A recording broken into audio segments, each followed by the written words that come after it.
বর্ষার সিজনে কিন্তু গ্রাম অঞ্চলে অনেক ভালো ভালো মাছ পাওয়া যায়। এর মধ্যে অন্যতম হইল এই একটা মাছ। আমার দাদির মুখে শুনতাম ফোনা খায় ওনা ওনা। এখনকার কিন্তু বর্ষার সিজন, বর্ষার সিজনে কিন্তু অনেক ভালো ভালো মাছ পাওয়া যায়। এর মধ্যে কিন্তু এই টাকি মাছের ফোনাটা কিন্তু মানে অন্যতম একটা খাবার আর কি।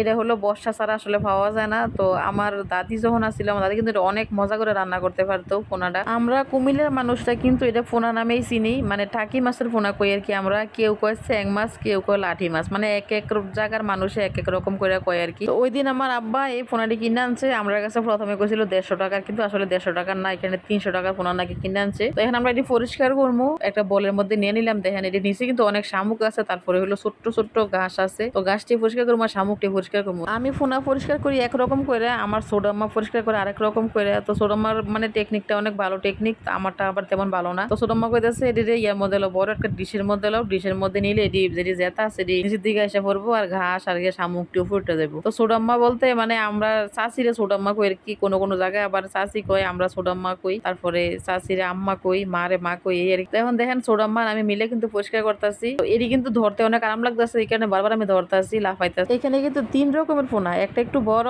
একটা একটু মাঝারি, আর একটা একটু ছোট্ট। তো টাকি মাছের ফোনা থেকে কিন্তু সুন্দর ফোনা হইলো শোল মাছের ফোনা। শোল মাছের ফোনা কিন্তু একেবারে লাল, অনেক সুন্দর লাগে কিন্তু। তো জানি না কে এটি কি নামে রাখে। তো আমরা কুমিল্লার মানুষ, আমরা কিন্তু সবাই ফোনা নামেই চিনি আর কি। আমার দাদি সবসময় কইতো ফোনা খায় ওনা ওনা। তো এটা আসলে যে ভুনা ভুনা করতে হয় আর কি, তেলে তেলে আর কি, পেঁয়াজের মধ্যে। অনেক মজা কিন্তু এটা, যারা খাইছে তারাই কইতে পারবো। এক সময় কিন্তু এই ফোনা অনেক খাইতাম। তো বিয়ের পরে আসলে তেমন একটা খাইও না, তেমন খাইও না। তো এইবার যেহেতু মানে আমরা গেছি, আব্বাও পাইছে, আব্বাও নিয়েছে। আব্বা কিন্তু প্রথমে কইছে 150 টাকা, ছোট মা কইতেছে না 150 টাকা না, এখানে অনেকটি ফোনা। আমি কিন্তু এর 3 ভাগের 1 ভাগ আনছিলাম 200 টাকা দিয়ে, আর তোমার আব্বা কইতেছে 150 টাকা। তো পরে আব্বার পরে জিজ্ঞেস করেন, আব্বা কই 300 টাকা দিয়ে নাকি। তো এখন আমরা বাসাবাসি মোটামুটি শেষ পর্যায়ে এসে পড়ছে। তো ফোনাটা কিন্তু আসলে আমার অনেক একটা পছন্দের খাবার, আমার কাছে অনেক ভালো লাগে খাইতে।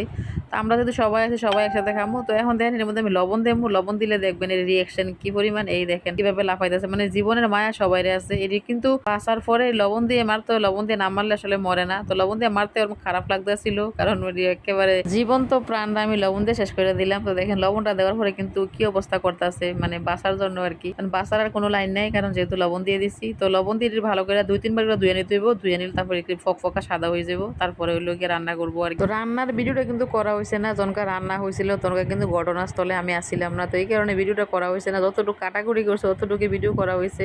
তো রান্না করে কিন্তু খাওয়া দাওয়া শেষ, কিন্তু ভিডিও করা হয়েছে না।